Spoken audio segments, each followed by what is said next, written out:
Bismillahirrahmanirrahim. Assalamu alaikum and welcome to day 7 of our Muharram Kids Challenge. Well done to everyone for sending in some lovely work. We have really enjoyed looking at your work over the last few days, and it's lovely to see what you have been learning and all the challenges that you have been taking part in. Today we're going to be talking about trusting Allah, having trust in Allah.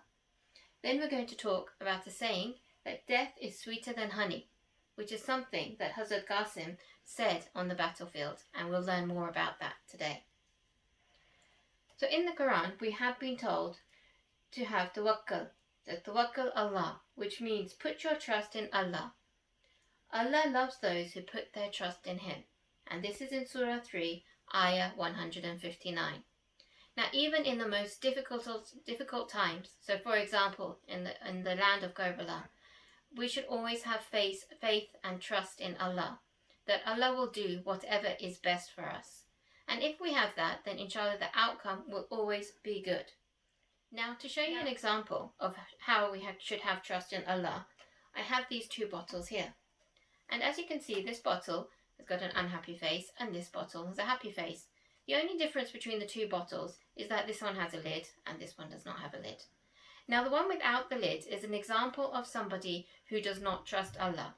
The one with the lid is an example of somebody who has trust in Allah. Now, if I squeeze both of the bottles, as you could probably see, that I can squeeze, I'm putting the same strength in both of them. I can squeeze that one and I can barely squeeze this one. So what this shows us is when we have trust in Allah, we will have faith and courage to tackle things and to know that we are on the right path, we've made the right choice, and have trust in Allah so we know that we are right and have courage. However, if we don't have trust in Allah, we may become weak and we won't be able to perform as we should do. Alright, so just think of that as an example, showing how strong you become when you have trust in Allah.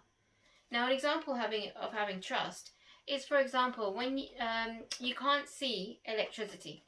But however, when you switch on the light bulb, or when you put the switch on for the light, you expect the light to come on. So you have trust that there is electricity, even though we cannot see electricity.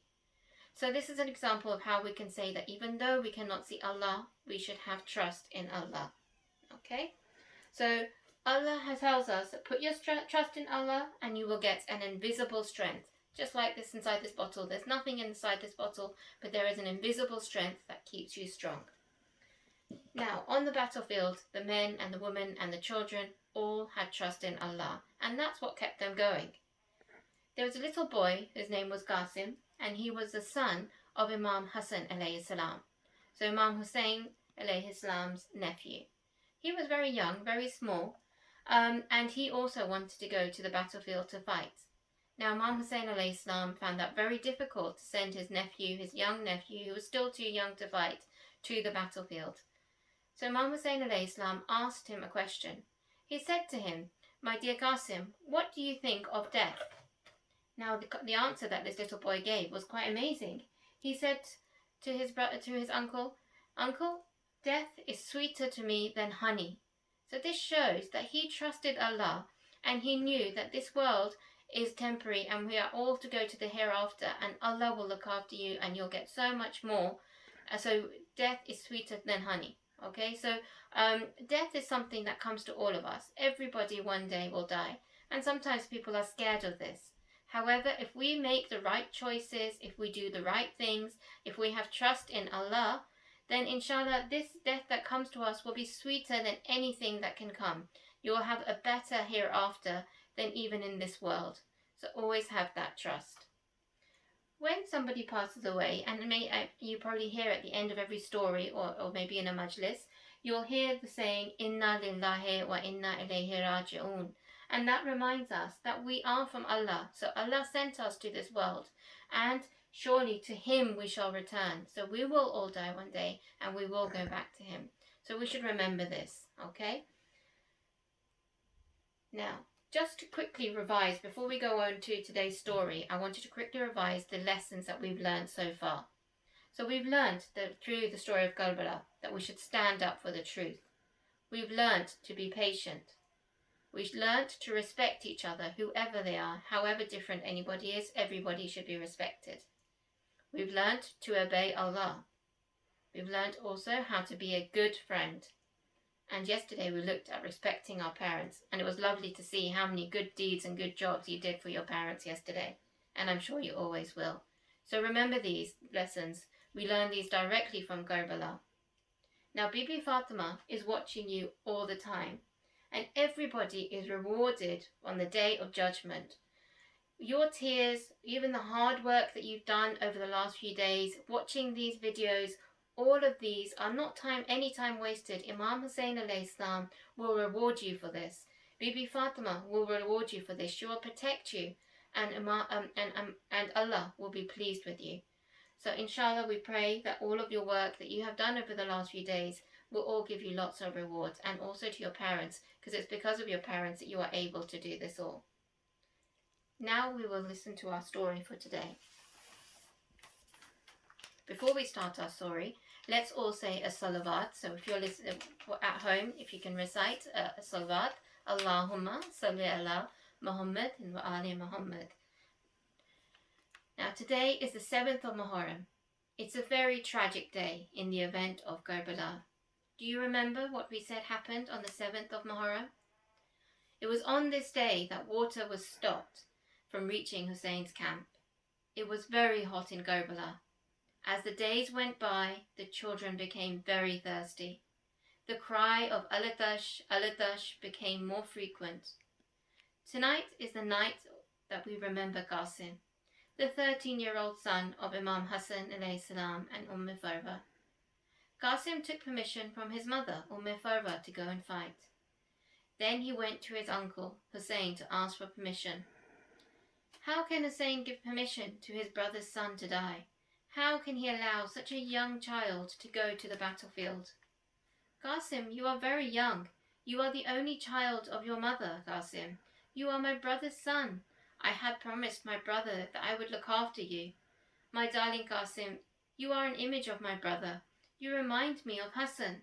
No, Qasim, no, I cannot let you die. Qasim was very disappointed. He went to his mother for help. His mother reminded him of a letter from his father. Qasim gave this letter to Hussein. Hussein read the letter from his brother. It said, "Dear Hussein, a day will come when Islam will need to be saved by a sacrifice.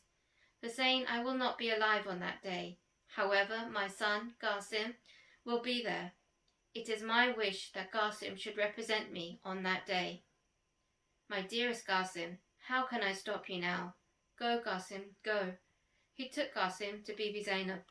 Tears flowed down the eyes of Hussein and Zainab as they remembered their brother. Hussein dressed Qasim with the battlefield uniform and gave him the weapons. A young child so small with adult weapons. He was so small that his sword touched the ground as he walked. He could not mount the horse alone, so his uncle Abbas helped him mount the horse.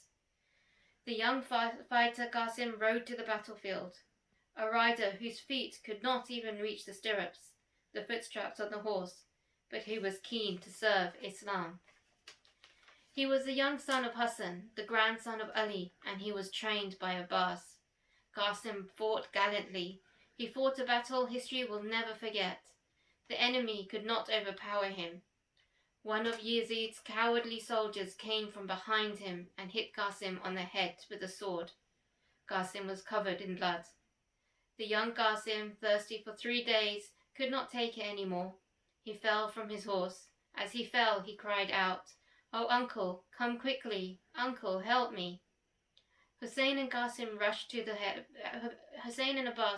the battlefield. Dreadful events then took place. The enemies of Islam thought that Hussein and Abbas were coming to attack them. They got scared. There was confusion. Horses ran from one side to another, from here to there, and from there to here. And then the horses ran over Qasim, who was lying wounded on the ground. He got trampled on. Hussein and Abbas were searching for Qasim everywhere. "My darling Qasim, where are you? Qasim, speak to your uncle. Qasim, Qasim, where are you, my son?" Qasim could not reply. Qasim had stopped breathing. They found him, and Abbas helped Hussein carry Qasim's trampled body. When Hussein reached the camp, he cried out, Zainab, help me, Zainab. My heart is broken. Zainab, I have no strength to carry Qasim's body to the tent. Qasim asked Farviza to help take Qasim to the tent. The ladies cried and did martyrdom for Qasim. Inna lillahi wa inna ilayhi raji'un. We are from Allah, and to Him we will return. So remember, Qasim fought gallantly, such a young boy, and he managed to kill so many of the enemy just for Islam. He had trust in Allah that everything would be okay, and that's how we should be. In our daily lives, every difficulty that we face, we should know that we should trust Allah and the outcome will be the best for us. Okay, so today's activity, what I would like you to do is to create or make a tent in your house, and then send me a picture or a drawing of your tent. And I'd like you to make the tent. It can be something very simple, so maybe with 2 chairs, with a bed sheet on top. I want you to sit in that tent for a while, and I want you to think that you are a child who was in Karbala. How would you feel? And I want you to try and think about how much trust you have in Allah and how that makes you feel. Now, younger ones, you can just think about how you feel and send me a picture. And if you want to, and the older children, you can write down how you felt while you were in the tent alongside your picture or photo or picture. So inshallah, I look forward to seeing your work. And now it's time for our challenge for today. So today is day 7th. Let's have a look at our 7th challenge. Now, your challenge today is, I would like you to think about something that worries you and decide to have trust in Allah and not to be worried anymore. So for example, maybe at night time you're worried or you're scared about having bad dreams, and maybe your parents say to you, read some surahs before you go to bed. Now if that's what you do, I want you to do that with trust in Allah. So before you say the surahs, know that Allah will protect you and you won't have those bad dreams. So trust Allah. So I'd like you to think about something that you can try and overcome by having trust in Allah. So that's your challenge for today. Okay, and before we finish today, I just wanted to go over how the next few sessions will work. So we'll keep going until the 10th of Muharram, and on the 10th and 11th there'll only be one session that you can watch, because I know some of you will be very busy on the day of Ashura, so maybe you can watch the video on the 10th or the 11th. So after the 10th, the next video would be on the 12th of Muharram, and that will be our last session. Now remember, there will be prizes awarded to those children who have been sending in some work, and inshallah, out of those, everyone will get a prize who sent in work, and we will from that choose some special prizes for those that were the most creative or the most frequent, and there are some different categories. Also, for the last session, I would like you to send in a short video clip of what you've learned in the last few days during our Muharram challenge, and how perhaps you're going to change yourself after these sessions, inshallah. And if you send those in, we will include them in our session, our last session, inshallah. Okay, thank you for watching. Inshallah, we'll see you tomorrow. لبيك لبيك لبيك يا حسين لبيك لبيك لبيك يا حسين. We have arrived in Karbala. We have arrived in Karbala. لبيك يا حسين لبيك يا حسين. We have arrived in Karbala. We have arrived in Karbala. لبيك يا حسين لبيك يا حسين. All my people I have left, from my city I have fled. Tears in my eyes, hand on chest. Oh, your place is sanctuary, in your land is sanctity. Heaven on earth I can perceive, for you the heavens do call. At your gate the angels crawl. لبيك يا حسين, لبيك يا حسين. We have arrived in Karbala, we have arrived in Karbala. لبيك يا حسين, لبيك يا حسين. To the world my love is praised, to my heart your name it pains. O Karbala, your scent we